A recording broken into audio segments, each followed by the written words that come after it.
आप देख रहे हैं VOW92 मेरा फेसबुक और यूट्यूब चैनल और मैं हूं साहिल जाफरी। आज हमारे साथ जो शख्सियत है वो किसी तारफ के मुताज नहीं है। उनका नाम डॉक्टर तारक सुलेरिया है। डॉक्टर तारक सुलेरिया के बारे में बताता चलूं कि doctor Tarak Suleria Pakistan people party के वाइस प्रेसिडेंट हैं पूरे यूरोप में और पाकिस्तान जर्नलिस्ट क्लब रजिस्टर्ड यूनान के चेयरमैन भी हैं और यूनान में एक बहुत बड़े बिजनेसमैन भी हैं। आज उनसे बातचीत करते हैं, चंद सवालात करते हैं कि उन्होंने अपना सफ़र कहाँ से शुरू किया और आज वो जिस कामयाबी की बुलंदियों को छू रहे हैं, इसके पीछे उनकी कौन सी वो मेहनत है जो आज वो इतने कामयाब हैं। अस्सलाम वालेकुम डॉक्टर साहब, कैसे हैं आप? बिल्कुल ठीक ठाक, आप सुनाए खैरियत है? बिस्मिल्लाह, मैं ठीक हूँ, आप सुनाए सब ठीक?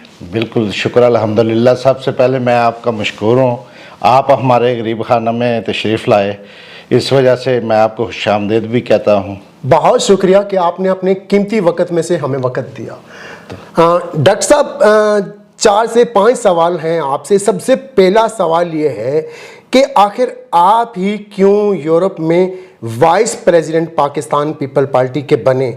यूनान में बहुत से ऐसे लोग हैं जो ये दावा करते हैं कि हम भी पाकिस्तान पीपल पार्टी के सदर हैं। ये सबसे पहले 2019 में नॉर्वे में एक कन्वेंशन हुआ जहाँ पर हमारे चेयरमैन बिलावल भुट्टो जरदारी साहब आए, तो उन्होंने ये फैसला किया कि जितनी भी यूरोप की वो कमेटीज़ हैं उन्होंने वहाँ पे तोड़ा और उसके बाद उन्होंने ऐलान किया कि हमने नाम इशू करेंगे, जिसमें यहाँ के वो सदर शबीर दामा साहब और मुझे वो यूरोप के सीनियर नायब प्रेसिडेंट में ले गए। ठीक है, सॉरी, वाइस प्रेसिडेंट में ले गए। आप यूनान में पाकिस्तान जर्नलिस्ट क्लब रजिस्टर्ड यूनान के चेयरमैन भी हैं।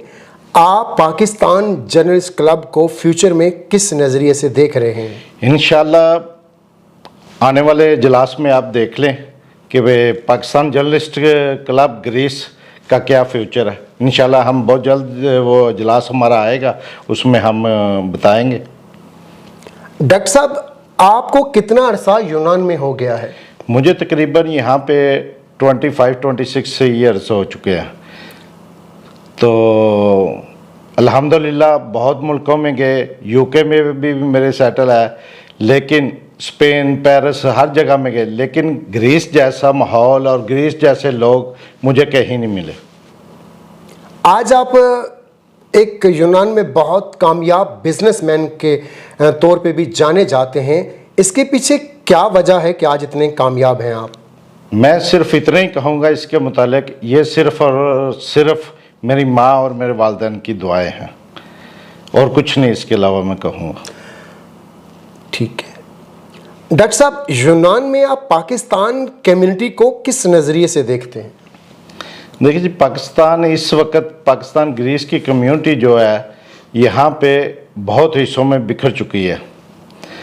तो जिस तरह सबसे पहले आज से 5, 10, 15 साल पहले ले जाए वो एक मुतहद थी, टुगे सब थी। जब से ये नए सदर और हर आने वाला सदर चंद आदमियों का ये मैं सदर हूँ, उस वजह से आजकल जो कम्युनिटी है पाकिस्तान ग्रीस की वो बिखरी पड़ी है। तो हमें चाहिए कि सबको मुतहद होना चाहिए। जब आप मुतहद होंगे तब आपका कोई भी फैसला करें, आप पार्लियामेंट में जाएं, इमिग्रेशन में जाएं, या आपका पेपरों का मसला है, जब हर आदमी दूसरा जाके यही तारफ़ कराएगा कि मैं प्रेसिडेंट हूँ, फिर आपकी क्या वक़्त होगी उस कम्युनिटी में।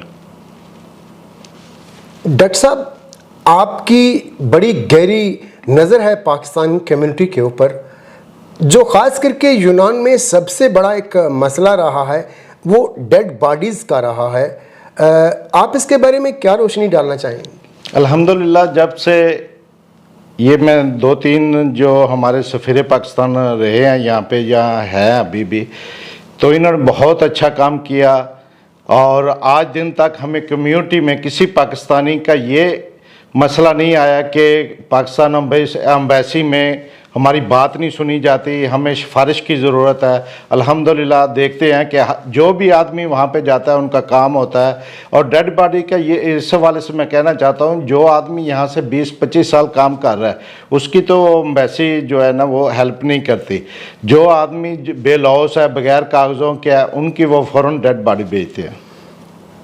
मेरा सवाल करने का मकसद ये था कि जो पाकिस्तान कम्युनिटी में बहुत से सदर यहाँ आए, जी जी, इलेक्शन लड़े, ढोल बाजा सब कुछ हुआ, फूलों की माला पहनाई गई, लेकिन वो सब सिर्फ एक हिस्से तक था।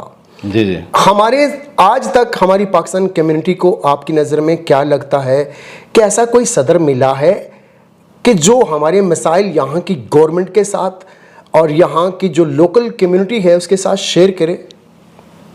आज दिन तक मुझे नहीं है। आप भी माशाल्लाह इधर 20-25 साल से हैं, मुझे नहीं कोई ऐसा नज़र आया प्रेसिडेंट जो यहाँ का इस लेवल तक जाए कि इन जो आदमियों के हमारे अक्सर यहाँ पे मसले क्या है, मसले यही हैं कि इमिग्रेशन के, पेपरों के, और डेड बॉडी का मसला है वो तो एम्बेसी के हवाले से है। लेकिन जो यहाँ के नए कवानीन ये वो आगे पीछे, ये तो हर आदमी को हर वकील भी बताता है, लेकिन इस तरह का आज दिन तक इस कम्युनिटी को प्रेसिडेंट नहीं मिला।